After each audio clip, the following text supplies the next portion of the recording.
What's the point of Prince Andrew, and what exactly does he do?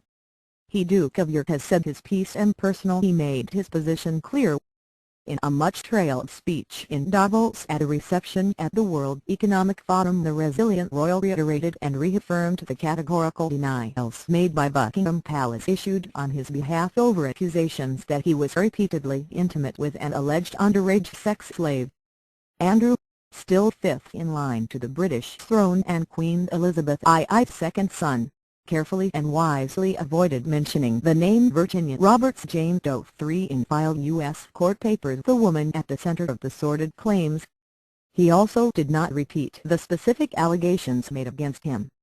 Prince Andrew and Robert Jobson. Prince Andrew and Robert Jobson. For the record, those allegations are that Miss Roberts, now 31, was trafficked to be used as an underage prostitute and was forced to sexually service the prince, who she knew as Andy by her wealthy boss financier, and convicted sex offender, Jeffrey Epstein. She says she was 17 years old at the time of her first encounter with Prince Andrew, which is under the legal age of consent in Florida.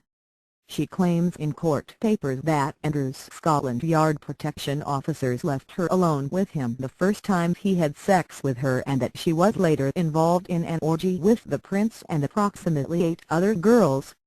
5 photos were also submitted, including one which Miss Roberts said showed her age at 15, when she says she began working as a sex slave for Epstein. She insists she is telling the truth and wants Prince Andrew to repeat his denials on both.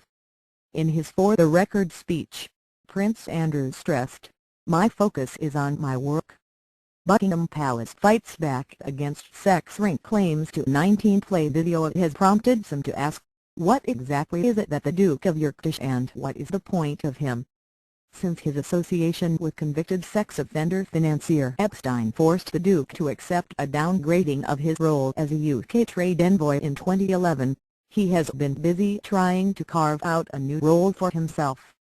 He has continued to support business in the UK, but without a specialised role as before.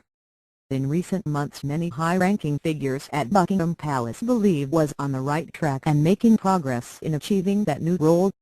"I have witnessed personally what a good, no-nonsense communicator Andrew is at events he has inspired and hosted.